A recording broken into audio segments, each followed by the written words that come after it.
We are live. Welcome to today's episode of Black Belt Startup with Ferris. Thank you for tuning in. So, what is happening in the world of entrepreneurship? Let's step on the mat. You didn't click on this because you lack skills. You clicked on this because you feel the rust setting in. You're confident in your work, confident in the code or whatever you do, and confident when the paycheck hits on the 15th and the 30th. But when you stare at a blank page to start your own business, you freeze.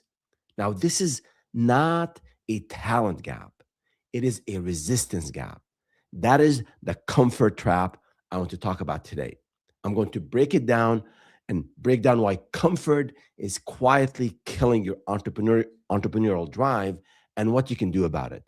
I'll share real stories from real founders and also from those who want to be entrepreneurs.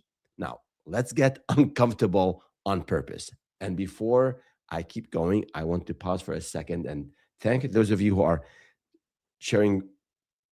Sorry, many thanks to those of you who are joining us live today. And I have these live streams where I answer questions that I get from the community, and then I answer questions live, of course. And if your question you join late, you are joining late, or you're listening to this, or you're watching this later, I always make sure I address your comments. I want to hear from you. I want to hear from those who are starting and struggling, those who want to start and not sure what to do, what the first step is, how to put together a business plan, how to vet an idea, how to do, how to get your first client, how to market, how to sell, how to hire your first contractor or your first employee. I'm here to support your mission and help you stop struggling from turning your skills into sales. Okay. So don't hesitate to send your questions, your comments here. I will address them during this live stream, or I will address them later if you happen to be watching or listening later. And you can email if it's something. I always want to say this: if you are still working corporate and you're not sure if this entrepreneurial thing is yours, and you want to, maybe you don't want to announce to the world that you're about to leave and start your own business, feel free to email me directly. If it's something personal, something private about business, of course, feel free to email me at Ferris, Feras, at startupwithferris.com.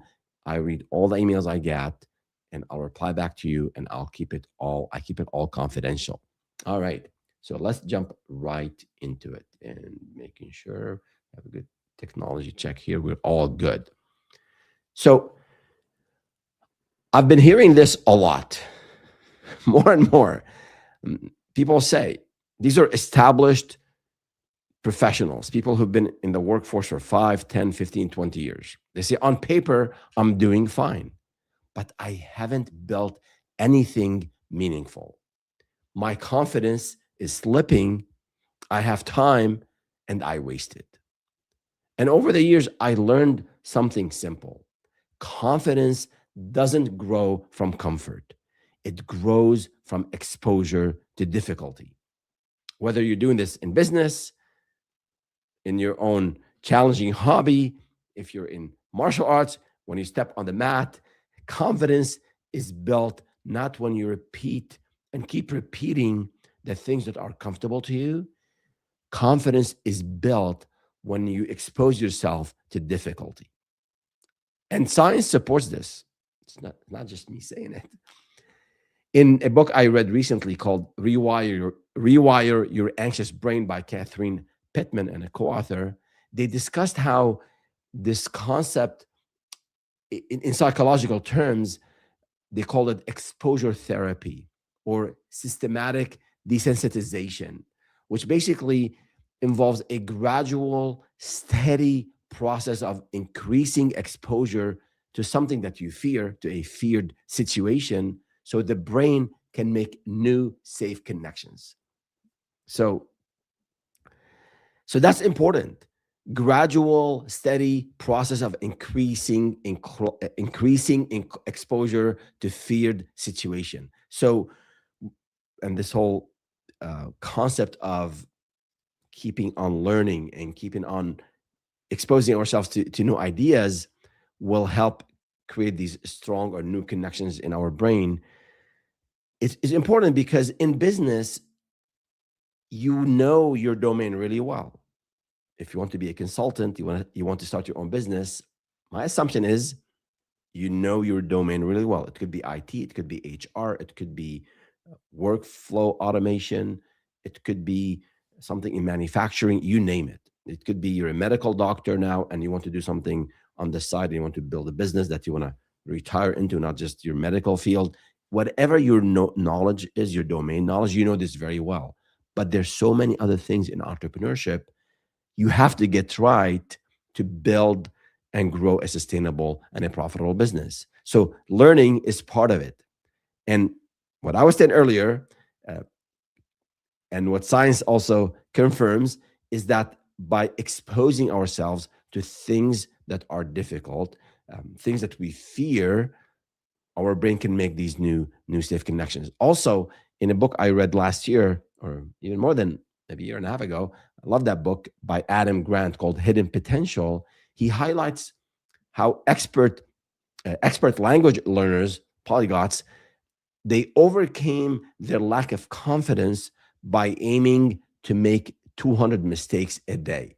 So they understood that you have to step into the ring. You have to step on the mat before you're ready, making and be ready to make more mistakes than others make. Uh, this is how you learn faster than others. Now, I'm not saying that I want you to go and celebrate making mistakes and intentionally make mistakes. I want you to prepare. I want you to do your due diligence. I want you to read about it. I want you, and we have a lot of free content on my YouTube channel at startup with Ferris on YouTube, and other um, educators and people who have been to where you want to go. I want you to learn and spend time understanding what you're getting yourself into. But between there's a fine line between resilience and recklessness. So preparation is required. That's part of building your resilience. But at one point, after you've prepared, you have to take that step. You have to start knocking on doors. If you've already started your business and you know what your offer is, if you haven't vetted your idea, vet your idea. If you haven't spoken to potential buyers, do that. If you haven't put together a financial runway or a spending plan for your business, for your personal expenses and for your livelihood, do that. The important thing is to move from thought to action, and those could be difficult actions, but that's how you build resistance, and that's how you build resilience, and that's how you build confidence in whatever area you want to get into. Now, I remember in my own career back in when I was working in corporate, and I was new to corporate, and I thought you go and you work 9 to 5, and everything will be fine, and you'll get promoted, and you get stuff done on time, and you get promoted, and life will be good. Um, and then there was a massive layoff. Almost no more than 50% of the company was let go. I made it. I barely made it. I think it was a tiny hair, but I probably was the last one on the list that they didn't let go. I was working on a project that was a bit critical for the company. So, but I wasn't really excelling at what I was doing, and I thought if there were to be another layoff, I would definitely be on it. So I mustered every ounce of courage I had. That's the next day after the layoff. And I went to the CEO office and said, "Hey, Russ, I'm doing okay in my current role, but I can commit to you that I will do a whole lot more if I work in something different in account management." I was doing okay in engineering. I was an engineer working in hardware design, but I really didn't enjoy it. I didn't spend a lot of time learning about it. and I was more leaning toward something that is people oriented. So I told that to the CEO, and he paused for a second. And in the back of my mind at that moment, I said, "Oh my goodness, he's probably saying we should have fired." He probably was saying in his mind, "We should have fired this fool yesterday with the layoff." And I had a young family at the time, my wife and three children. So this was pretty difficult for me to do, but I took a chance. Um, I I told the CEO what I'm prepared to do. I can put more time, more effort. I can travel for work, and he took a bet on me, and that bet turned out well for everybody involved. The company, myself, I worked really hard. I started to learn more about account management. I learned about this new domain that I was working in, and promotions followed. Moved with the company to Silicon Valley, and a lot of great things happened after that. So at times, even when you have something difficult as a layoff, and I know layoffs are difficult, and I know every other day I go on LinkedIn news, I hear of companies laying people off. So I know that's difficult. So even if you're going through a very difficult professional moment or phase, and you're ready now to start that business that you've been wanting to start for a long time, it still might be difficult because you haven't done marketing and sales and all that good stuff that a new business requires, but it is okay. Some of you might be tempted to go back and look to work in corporate. If that's what you want to do, that's fine. It's a tough job market. It's a tough job market out there. But what I want you to do is, which is the first point of my session today, is on this illusion of safety, because we associate safety or working for a company in some sort of structure, in a 9 to 5 structure, or where there are benefits and 401k and PTO, and the salary comes in, week out, or every twice a month. We associate that with safety, but that's what layoffs show us, that things are not safe, or sometimes even if you are a top performer, a company might decide to just shut down an entire branch or an entire department or an entire line of service or line of product. So, and you could be great at your job. You could do things with your eyes closed. You know the internal politics of the company. You know the systems, the processes. You know exactly what could happen tomorrow. You've been there for a long time. But that predictability, with or without a layoff, that predictability, if you are working in a company and you're doing well, that is actually what's rotting your ambition. Because of course, if you're a high achiever and you love what you're doing, and the company's doing well, and you want to focus on that, there are a lot of amazing opportunities to grow and build a career. I'm not saying you jump ship if things are going really well for you, but a lot of you out there, actually 60% of you out there, 60% of Americans want to be their own bosses, according to Gallup.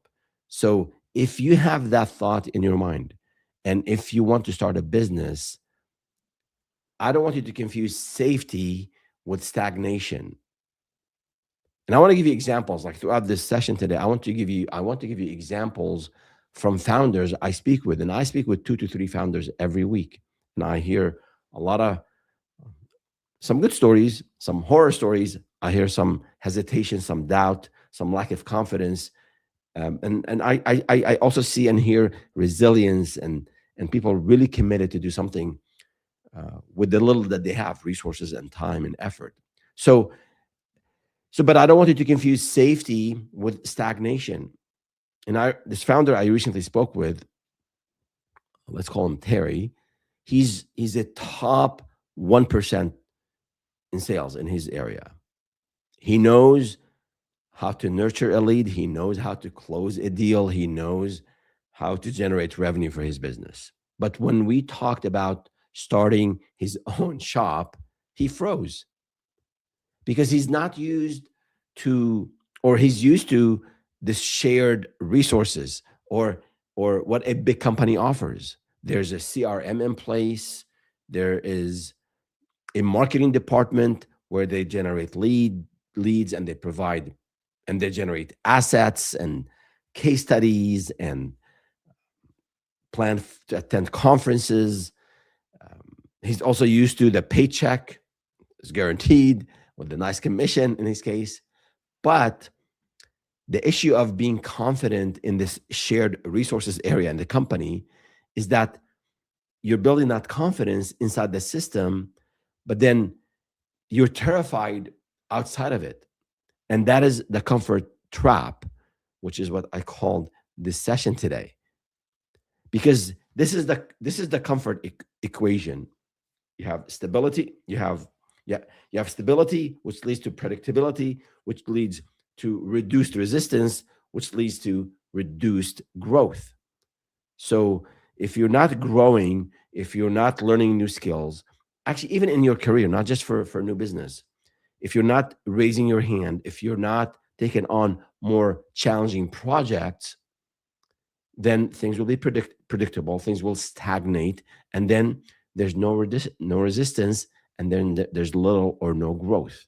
So my question to you, if you're listening live and you'd like to comment, where are you, or where are you comfortable right now? What are you comfortable with right now? If you'd like to share, I'd love to hear your comment. And we do have a comment, so let me check. All right, Ima, thank you so much for joining here. And the question is, let's see, what is the smallest uncomfortable action you recommend doing every day for 14 days to break the comfort loop? And what measurable signal should I track to know it is working? So thank you for the question, Imad. And interesting, I have something actually second at the end of the session on things you can do. But for now, since you asked, I think it's about exactly what you said, the smallest uncomfortable action. So if you're very comfortable in putting together plans, if you're very comfortable, if you're a big picture type person, and you develop financial plans or business plans, and you can put a strategy for the next 24 months for your business or for your existing employer. So if you're very good in specific areas, but say you have no experience, or you fear marketing or sales, or you think sales is sleazy, or sales is not, is just like when you go out to buy a car and you have this pushy salesperson trying to get us to buy a car that we don't need, and we have all this negative thinking, of sales. So if these are areas where you're not comfortable with, or you haven't done in the past, I would say take a step in that direction. So for example, I'll use a very, very practical example that I always recommend to founders, especially in the age of AI and with tech and the virtual nature of things. For founders, it's a must. It's a must to go out and meet with people. You have to build that muscle of meeting and interacting with people. So find a meeting, a meetup in your city, find a chamber of commerce or the like, or like a BNI group, or if there's a conference happening, or there's an event where your potential buyers or people in your space are attending, and go out and meet with them and tell the story. Tell them what problem you solve. So this is an example. So I would say do a quick audit on things that you're good at and you're comfortable with. That's great. Now we have to address the things that we are not very good at. So that's, everyone has to make their own assessment and see what is it that they're not comfortable with, and take small steps. It could be, in that book, that rewire your anxious brain. Some people have a lot of fear of being in public, in a crowd. So what the author recommended, he said, if you want to do this gradual approach, there's another approach called flooding, like sudden exposure. Let's not talk about that for now. So he said, if you have fear of crowd, you can maybe take 5 steps between you and being in a crowd. So for example, you can go and drive to the parking lot. And then next time you can go and drive to the parking lot and then walk to the door and come back. And next time you go to a small store where there's not a lot of people. So you take gradual steps. So the same thing in business. Same thing actually in martial arts. So before you can take a high fall, especially in Aikido, there's a lot of rolling, a lot of falling. Uh, we roll safely.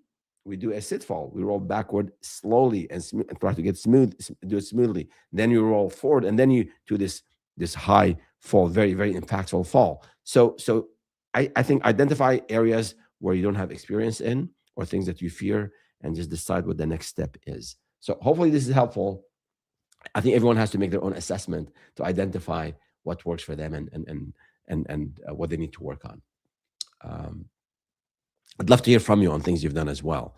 So that is on building the confidence is doing uncomfortable things, doing difficult things. Now, in terms of the confidence, there are two types of confidence. One, what I alluded to earlier, this execution confidence, the ability to complete a task someone else assigned to us. And then there's the builder confidence, the ability to define the task, and as we say in hunting, eat what you kill. All right. So you have to basically be, if you want to have your own business, you are going to be a builder. So you have to define the area that has to that needs to be addressed, and then you have to go and do it. No one else will do that for you. When we started our very first business, and cash was really tight, and we rented this small office. Actually, we co-rented with a friend of mine who was a CPA.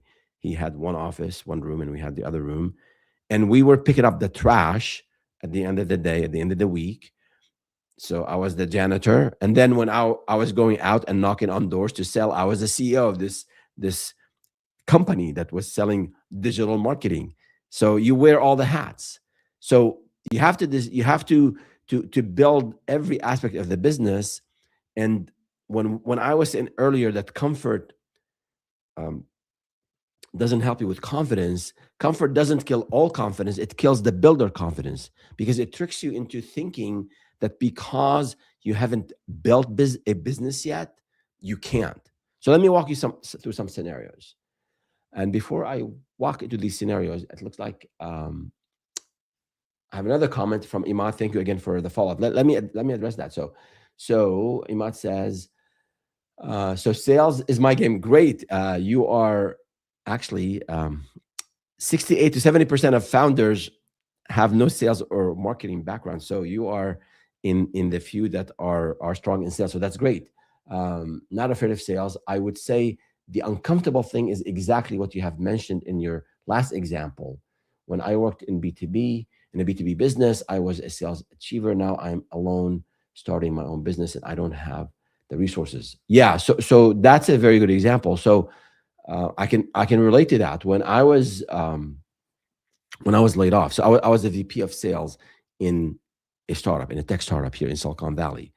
So in a startup, and before that, I was in corporate. I was in a smaller company that was owned by Home Shopping Network. So you get exposed to sales in corporate. In the corporate sense, you hear an update from the salesperson, and then they have deals. But I never, and I was actually doing account management. So in a way, I was close to sales, and I understood the big picture sales, that you have a salesperson, they go talk to clients, they have material prepared by marketing, they bring the clients to visit our corporate offices, they travel, they had proposals, they close the proposals, and once they close those deals, I was in charge of implementing, right? So I understand that. I mean, that's common sales knowledge, but I never had to go and get my own leads. So I think understanding sales and understanding how sales works, I think that's great. That's you're ahead of many other founders already, I can tell you. Now the trick is when you take that corporate experience and how do you apply it to a small business that you're just starting? So in sales, as you probably know, and speaking, if others here also have a sales background, basically you have hunters and you have gatherers, right? So in a sales capacity, if you zoom in a little bit, maybe you were never in charge of getting leads for the business. You were taking a qualified lead that came through your website, or through maybe a conference an exhibit hall, a booth that your company, your marketing department planned, you're getting those qualified leads, and then you're following up with them. Or maybe you might have had a junior, like an SDR, who was doing some of the vetting, some of the qualification, a sales rep, and they're giving you a qualified lead. So you're very comfortable in that environment. So now the uncomfortable thing would be to get leads, because that's something that you did not, I'm making that assumption now, that that's something that you did not do before. And in my case, I took some sales training for small businesses, for founders. I listened to CDs. I just wanted to figure out how to get leads. That was the number one thing, because once I had a warm lead and I started to speak with them, I was very comfortable in that situation. But just cold calling, cold emailing, going to an event. So what I focused on was through a tip that I heard from a sales coach. Two things actually. He said print business cards. Business cards were a thing at the time, that thing at the time. And I printed 1,000 business cards. And he said, get rid of them, give them to everyone that you meet. And then he said, go and attend networking events, go and be out there. So I signed up for networking breakfast at 7 a.m. I'm an early person, but I'm an early morning person, but I don't eat that early. But I went, and I was very nervous, like just sitting in this room. I remember till now, and there were about 15 of us, and they said, just say a couple things about yourself, what you do, and how you can help the rest of the team here. And I was panicking. I was new to business. I didn't have any examples, any customers, any logos, any testimonials. So, but I did it. And then the next 2 weeks from then, the next meeting, it got easier. I got to know a few of these people. And then I went to BNI, Chamber of Commerce, all these small events that were happening around here. And after you do it for 20, 30 times, actually it becomes more like a second nature. Now it's more cool.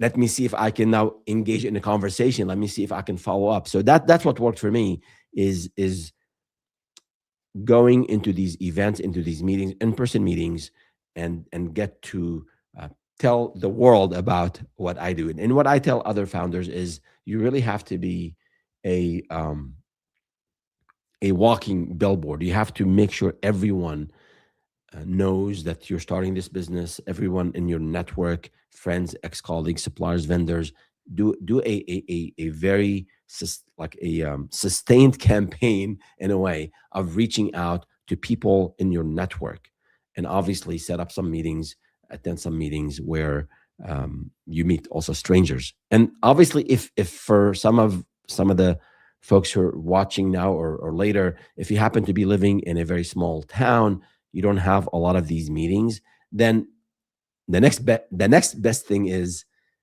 doing something virtual. But there's no escape. You have, if you're in the, especially if you're in consulting, if you're in services, meeting and working with people is essential. Without it, I don't know if you can do services. You can do things, potentially you can sell things online. There are few things in service and consulting where you don't have to meet people in person, but the vast majority of it, people buy from people want to buy from you as the expert, and they want to know who you are and what you do, and what you've done. So took a bit of a tangent there, but back to what we were saying. I was talking about the two types of confidence, uh, the execution confidence and the builder confidence. And the example here is when someone, let's call him Mo, he's just sick and tired of corporate. So he reached out and we spoke, and I learned that he has 20 years of experience. So pretty solid in what he knows and what he does. They're technical. They can do back end development, databases, APIs, security, DevOps, you name it. They're undeniably an expert. But what he said, Ferris, I cannot focus on what to do, what to find. I don't know where to start. So here's where they have high execution confidence, but very low builder confidence. So they're waiting for the assignment. They're waiting for someone to tell them what to do. In entrepreneurship, if you want to start, a business in entrepreneurship, you are the assignment, right? So in the case of Mo, undeniably expert, no issue whatsoever. So now, how do I package what I do into an offer that can then other companies will value and will be willing to pay for? In his case, after some conversations and some support, he's in B2B. There are a lot of companies in his niche, in this vertical that he was very experienced in. They're not ready to hire someone. They're looking for small contracts to work on specific projects. So that was his first step into consulting, is to find companies. And it was through his network, through his friends who work in companies or are founders of companies. He identified few opportunities where he can come in as a contractor to work on a specific project, and then once the contract is done, they pay him, he's done. And then as he was working on this first contract, he signed up for another he was able to get another contract, and then he started to build that business. So where to start depending on where you are today. And if you're, by the way, if you are n- new to this whole consulting space and want to learn more about how to start a consulting business, I have this video that has been very well received in the community. It's called the Ultimate Guide to Starting a Consulting Business. So I go through the entire step by step process to get you started. So I'll show it to you at the end of the session. I'll show you the link to it on the channel. But go out on the channel and search the Ultimate Guide to Starting a Consulting Business this year. All right. So that's an example on the difference between an execution, the execution confidence, and then the builder confidence. Another example I would call the tiny thing trap. And this came up in a conversation with another founder, Mark. He works in a Fortune 500, very established. He's been around for 10 plus years. He said he works on these massive $10 million projects. But he told me that's how he said, I'm working on this very tiny thing and I feel like it's useless. Others can do this. And he's obviously not feeling that sense of ownership that you as a business owner will feel once you have your offer and once you deliver a service to a client and you bring smiles to their faces, right? So he said, I feel like what I'm doing is useless and I don't see the whole big picture. Because this is the problem with corporate, is that corporate comfort, or problem with corporate comfort, corporate comfort allows you to really hide in this tiny thing. But the builder confidence, it requires you to own the whole outcome, even if it's messy. And I remember when and I've said this before on one of the live streams, when we sold our very first project. It was building a 4-page website for a small restaurant here in Santa Clara called Athena Grill. Still here, 20 plus years later, still thriving. So they're doing well. Great food. So it was a 4-page website. And remember, this was in 2003. WordPress wasn't around. You had to build pages from the ground up.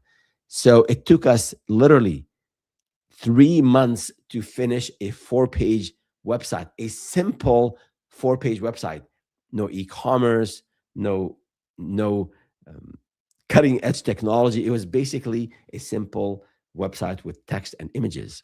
So it was very messy, but we owned the whole outcome and we were able to build and deliver that site. I mean, some of the delays were we're because we didn't know what to ask the client. Like, we needed images and text and the menu, and we should have told them that from day one. We could have probably shaved off a month and a half, but we were done with building the website, but we were waiting on images and text from the client. So that delayed the project. And obviously it delayed us collecting the 50% that was due on completion. So another story for another time.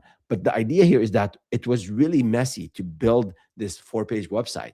But the next client, we did that in half the time, in double the speed, and we charged more. So the idea is to go out and tell strangers, ask strangers for money, as I joke about it, but it's really to go out to your target audience, to the people who are likely to buy from you, and share how you solve problems they have.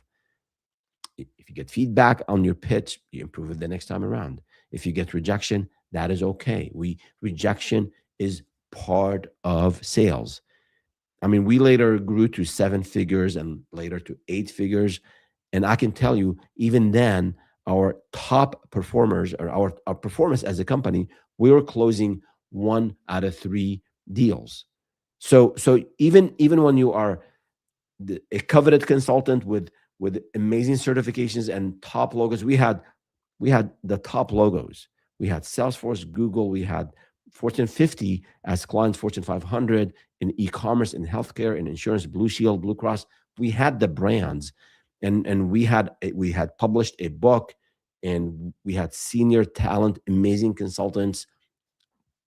Even with all of that, we did not close every deal. It was one out of three. So if you are fearing rejections, if you're fearing people will not buy from you, that's natural. You conquer that fear by taking steps, gradual steps in those areas that you are concerned about. And we have another comment here. Okay, I help B2B SMEs drive qualified conversations on LinkedIn. Question: what is the one daily action that turns effort into a repeatable system we can scale? What is the one daily action that turns effort into a repeatable system? I mean, in terms of LinkedIn, and I publish on LinkedIn, the effort here is that you want to provide useful content to your audience, to your network. So for me, is once a week I sit down and I brainstorm topics that I think are relevant. And a lot of those topics come from conversations I have with founders and the struggles that they have and the wins that they have. And then I figure out a way, okay, what is it that I want to talk about, my perspective, my POV.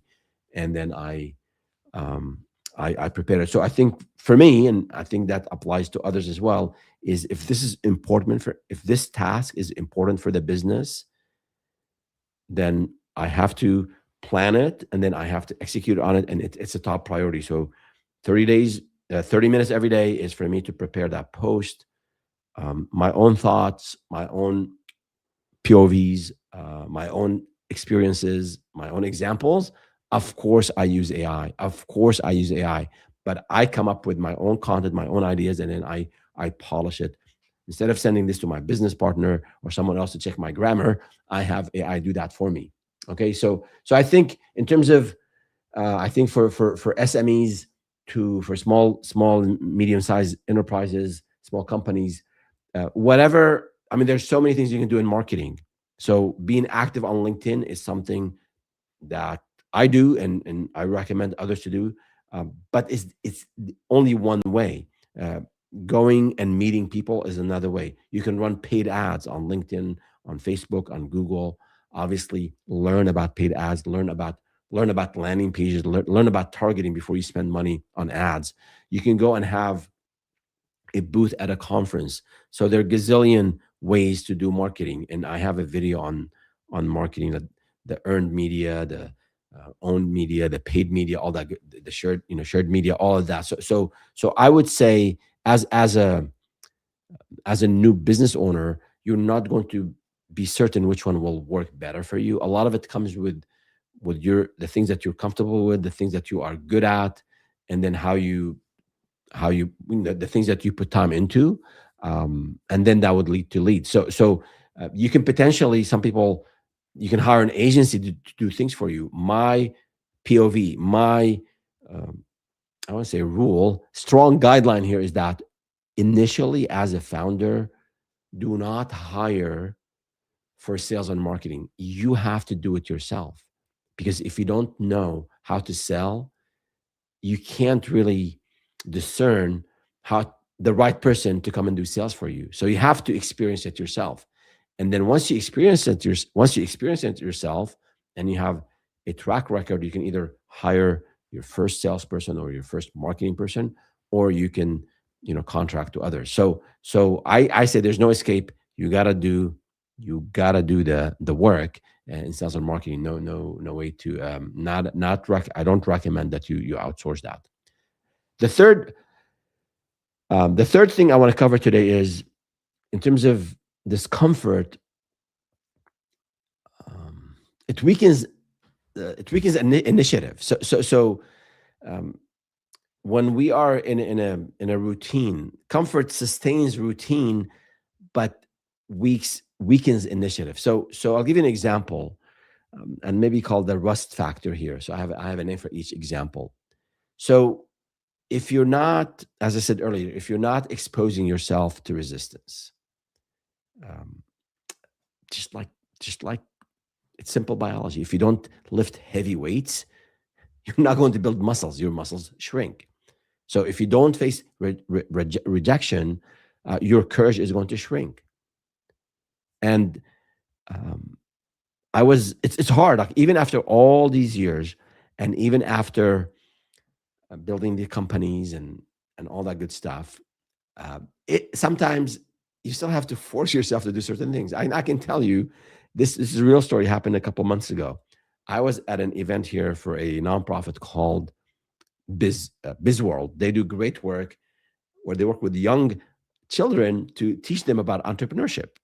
So I was attending their annual gala, and they had Sal Khan from the Khan Academy as the keynote speaker. He spoke actually brilliantly. He talked about rejection is a redirection. That was the theme of the conference. So that was great. And I figured I always tell entrepreneurs, go out and network and meet people, and only great things come out of networking. So a thought came to my mind. This is a true story, I swear. I said, I should go and reach out to Sal Khan, just like I tell entrepreneurs, and see if there's an opportunity to do things together. They produce content, I produce content. And I wasn't sure exactly like how would I approach him, and I knew he was going to leave after he's done with his speech. So I actually messaged my partner Eric. I said, "Hey Eric, here's what's going on." He knew I was at this event. I said, "What do you think? What's an approach? What's a smart idea to go and talk to Sal Khan about?" So he said, "Well, we have content on entrepreneurship. They have Khan Academy. There might be some areas of cooperation." So I that was my introduction to Sal Khan, is to go and tell him exactly what I just told you. So I waited for him to come off stage, and then I slowly approached where he was headed, and I said, "Hey, thank you so much. Thank you for what you've done to the world, with Khan Academy and the great content you produce and help young young people learn about math." I said, "That's great. Thank you. And by the way, here's what I do. I'd love to connect with you and or someone on your team to see if there's potential um, for cooperation and collaboration." So he said, here's the email. Email me. We'll talk about it. So I did email him the next day, and I'm doing my follow-ups now. So hopefully something will come out of it. But that is, I mean, so long story here. It took me some thinking, and I had to muster some courage to get out of my seat, walk away, and go and say hi to a stranger. I mean, he's a famous guy, amazing guy, but to me, I've never met him before. So, but that builds muscle. Like every time you do this, it doesn't have to be easy. It does get easier, but it's not easy. But you still have to do it. You have to, in a way, discipline yourself to do things that are hard and that most people don't do. And that's what that's what will differentiate you as a successful entrepreneur, when you're getting more rejections than others and you're learning from those, and when you're doing things that are difficult that many other people are not willing to make. All right. Um, so we have someone who came in and said, hi, I'm here. So if you have a question or a comment, leave it. I'll be more than happy to answer it. We have another question here. What's your rule of thumb for someone building a side business while employed? What signals tell you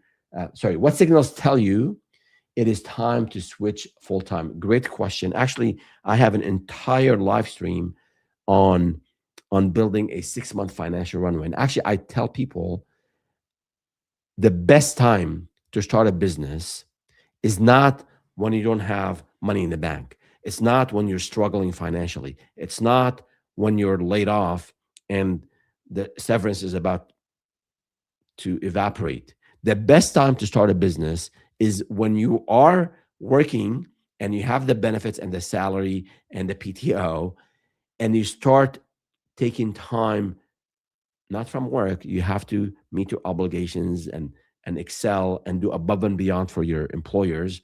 I think that's your reputation there, and that's your obligation to them. But from evenings and weekends, so this is the difficult part. You have to take time and dedicate to this side hustle that you want to start. So if you don't have the bandwidth to do it, then don't do it. If you have aging parents, if you have young ones, if you're going through some rough patch with your life partner, maybe that's not the best time to do this thing on the side. But if you're serious about starting a business, I think the most ideal time, there are two more. One, if you're laid off and you have a very nice severance package, let's say you have a 3 month runway or a 6 month runway, then the financials are taken care of. Still reduce your expenses, reduce your the things, the hobbies, the trips, all of that. Really bring it down to a bare minimum so you can extend your financial runway. And then if you're laid off, you have a lot of time on your hand, and you can spend into vetting the idea, talking to potential partners, learning about sales, all that good stuff. Now, if you're not laid off and you are working full time, then something has to give, and that's typically time in the evenings and time on the weekend.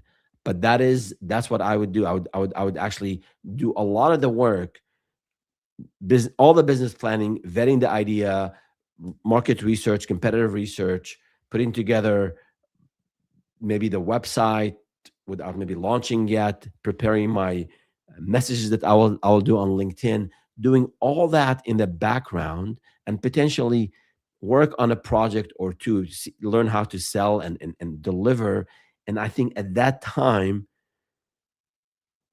you should be able to send your resignation letter with some confidence, because now you've done a lot of the prep work and you closed one deal or you're about to. And now once you've submitted your resignation letter and you're no longer associated with this company, then you have 50, 60 hours a day to work on this. A week, sorry, not a day. 50, 60 hours a week to work on this, where in the past you were working maybe a couple of hours a day and maybe a Saturday or a Sunday. So again, everybody's circumstances are different, but if you're serious about having your own consulting business, something has to give. And in a lot of cases, if you have the resources and you're busy with work, then that time in the evening or that time on the weekend. And you don't have to do it, forever. I'm not a fan of lifelong side hustling. I think you end up not doing very well in your day job, and you end up not doing really well in your side hustle. But if you do it for a short period of time to basically give you that launch pad, I'm all for it. So that is another example here. Thank you for the question. These are really good questions.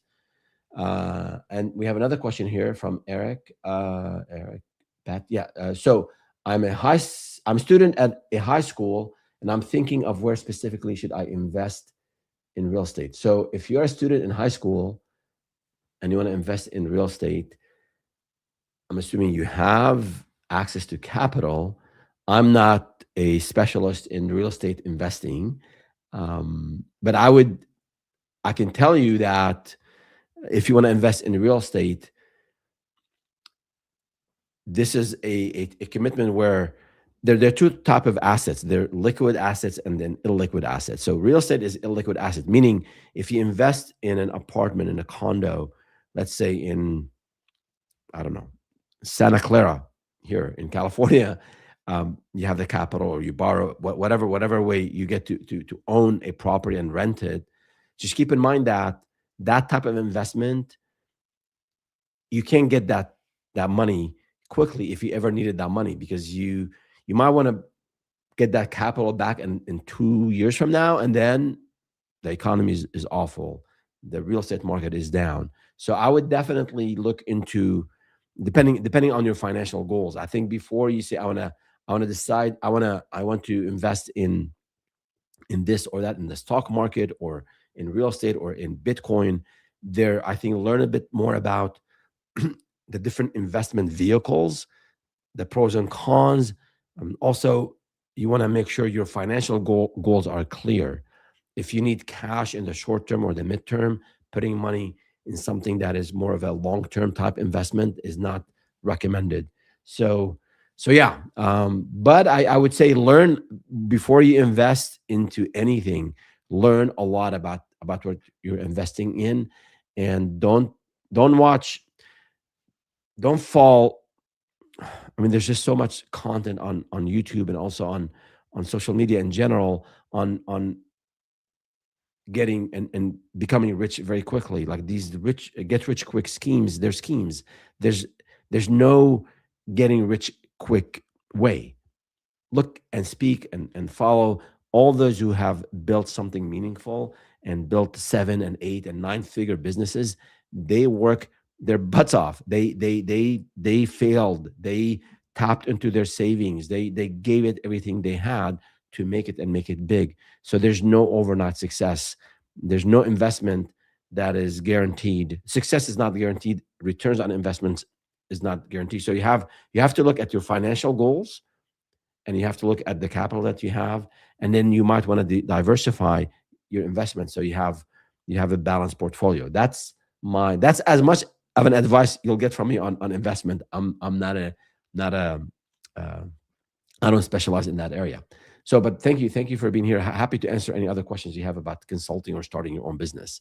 So, so we've talked a lot about the confidence, the comfort trap, the different types of confidence. Now, how to break that trap. So there's three tactical shifts. Okay, so it's not about just researching more or reading another book or watching another video. I want to do something very tactical.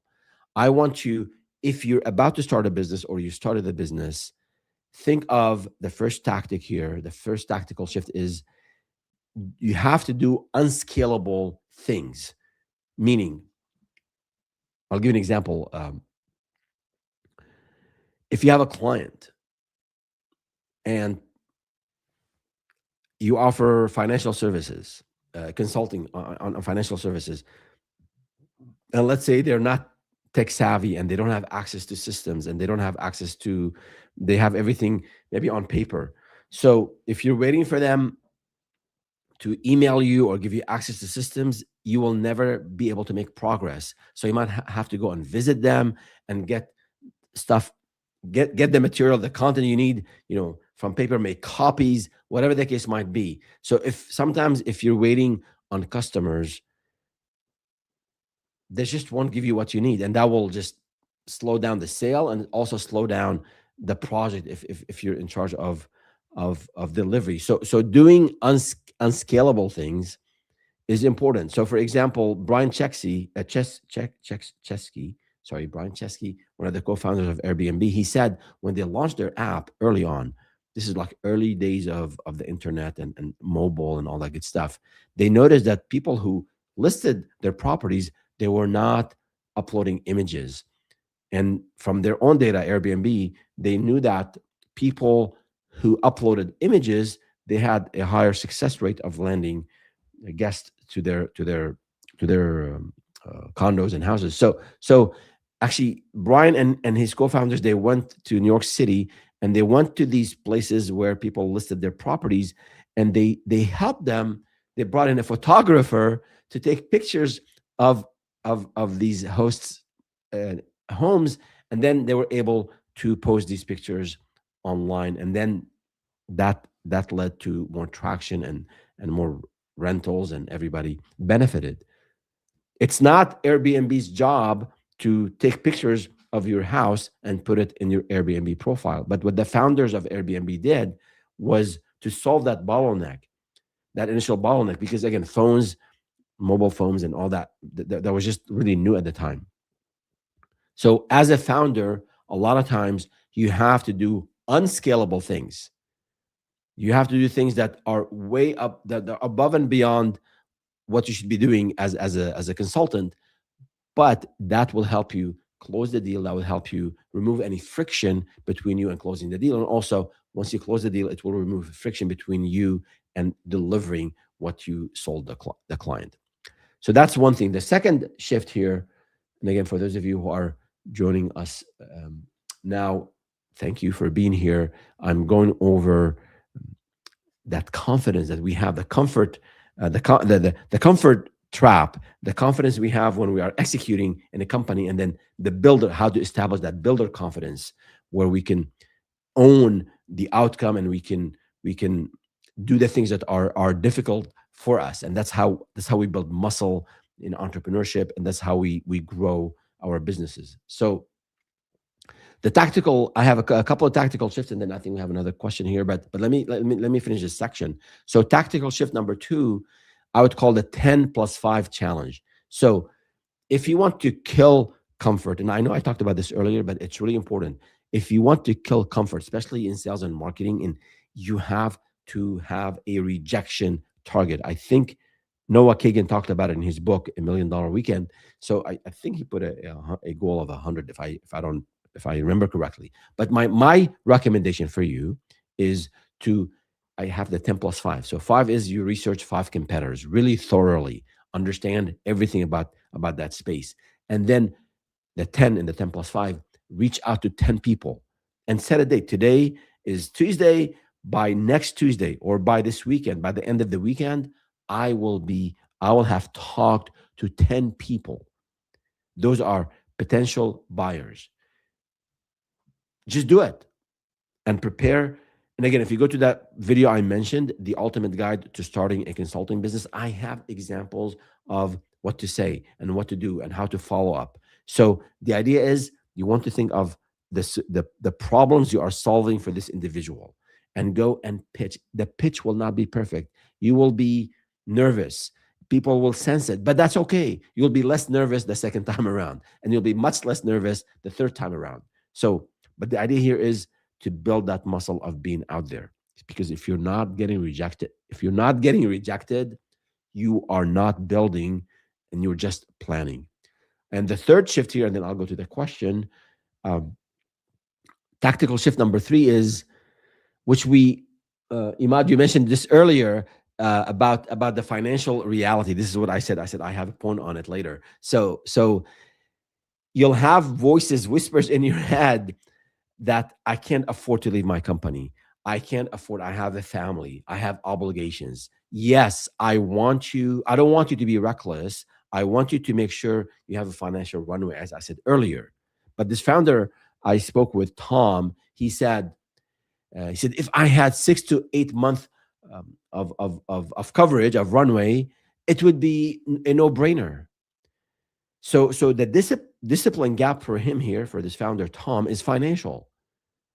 So if you keep looking at your bank account and I don't have this 6 to 8 month runway, then you'll never take that step. You'll never take that leap. So I wanted to, and I cover this in the 6 month runway video. I talk about doing an inventory of your expenses for your work, for personal expenses, work expenses, if you have something on the side already, and see, what can I cut? Cut Netflix, okay? If you have 3 hobbies, bring it down to 1 hobby. I want you to be active. I want you to be outside. I want you to be physically fit. Yes, eat healthy. But you have to cut down on certain things. There's a trade-off.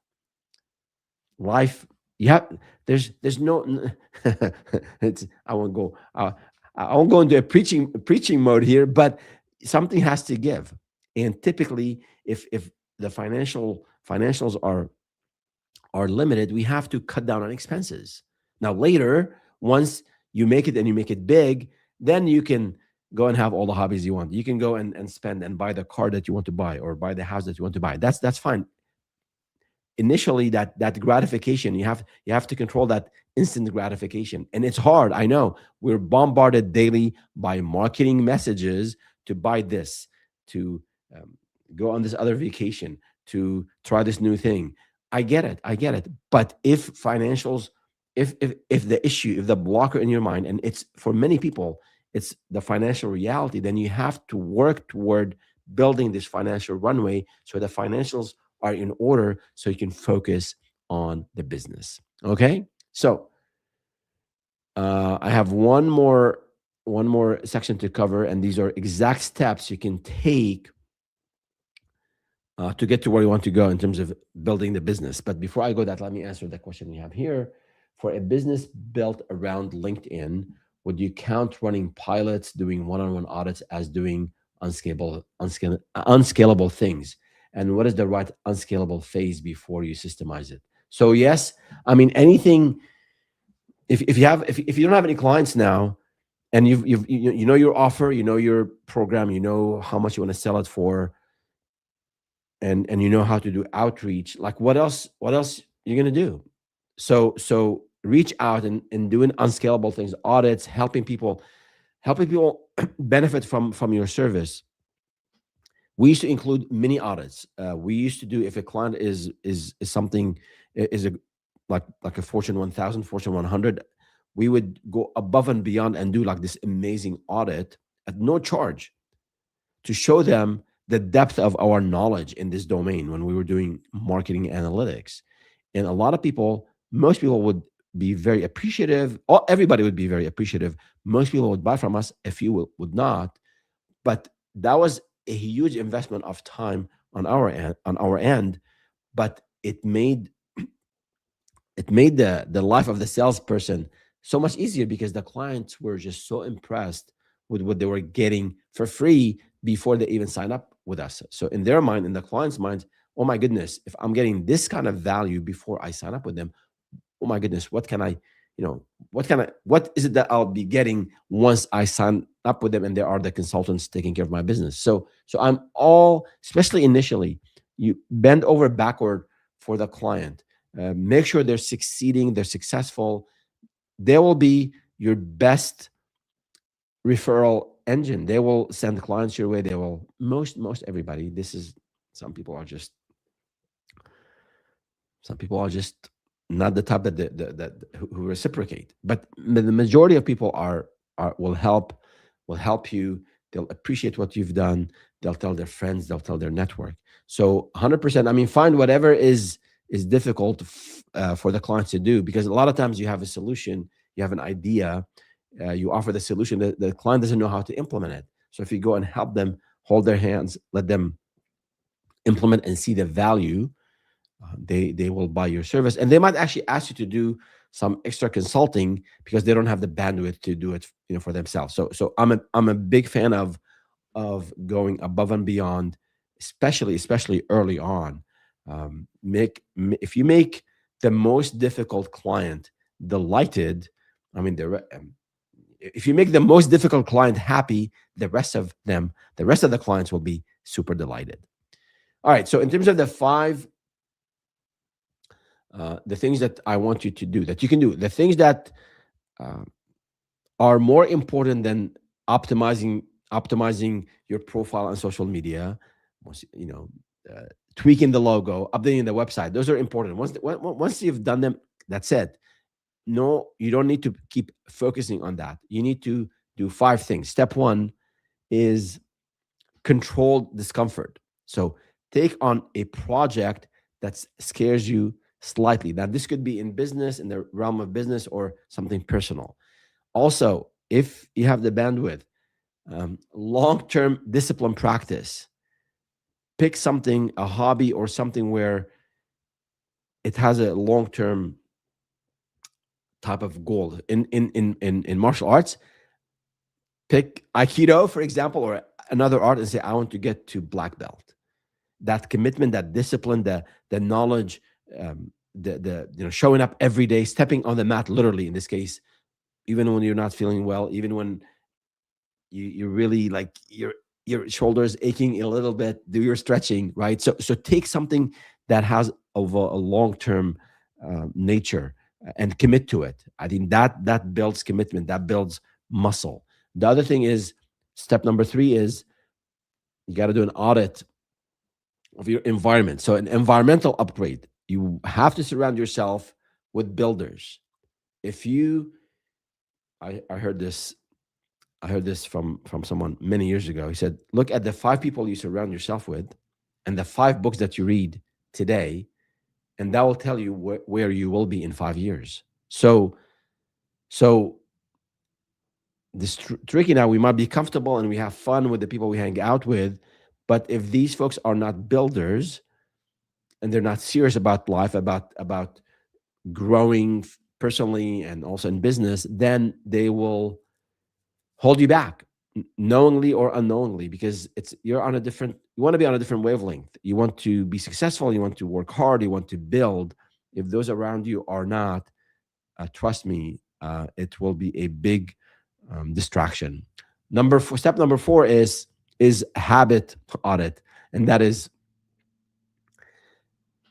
you have to prioritize certain things. So where is it that I'm spending my time? Am I spending an hour a day scrolling? Okay, I know scrolling could be addictive. We all have this issue. Cut it down to 10 minutes. Have a timer, 10 minutes, right? If it is, watch a lot of TV. If you are very involved within the family, of course, do take care of your family obligations, but maybe social life, you can cut down on some of the commitments. So do your own audit and see where time is spent, and then reprioritize whatever you want to achieve, whether it's that black belt in Aikido or whether it's the business that you want to kick off. You have to prioritize it. And then last but not least is public commitment. So you can build something and then announce it to the world. And in the case that you're still working, maybe you don't want to make that announcement, but you have to ship. You have to be out there, uh, reaching out to people about what you are building. Even if you're not making a public announcement yet, you can reach out to your friends, to your family, to your ex coworkers, to your classmates, ex classmates, whatever the case might be, and let them know about what you are building and that you are shipping something that is solving problems. And once your network is aware of what you're doing, trust me, they'll also think of people to send your way. So, those are the things I want you to focus on. And really, at the end of this session today, the question isn't, am I capable? The question is, am I willing to get uncomfortable and do things that are difficult? I think if you answer that question honestly and take some small steps, then you're on the right way to build and grow a sustainable and profitable business. All right. So that is it for today. And for those of you, thank you for those of you who are still with me here. I want to show you, actually, you can connect with me on LinkedIn, but here's the channel and the video I mentioned earlier. Hold on, let me make sure you are seeing my screen before I go off. Yeah, here you go. Yeah, right here. So this is the video, the ultimate guide to starting a consulting business in 2026. It has all the templates, the worksheet, the step-by-step guide to start and grow the business. And then we have actually, if you're also, if you already started and you're sending proposals and the proposals are not landing, I did this. The longest video I've ever recorded is an hour and 4 minutes on proposals, on writing proposals that close, and then I go over every aspect of a proposal writing and preparing you to improve your close rate. All right, so that is it for today. Again, thank you for, hold on, where is my, yeah, thank you for being here. If you have any questions, don't hesitate to leave a comment on whichever platform you're on, or you can email me at ferris@startupaffairs.com. And obviously, you can connect with me on LinkedIn. And Imad, thank you so much for being here, probably late on your end. And let me know. Feel free to reach out if you have any other questions. Thank you so much.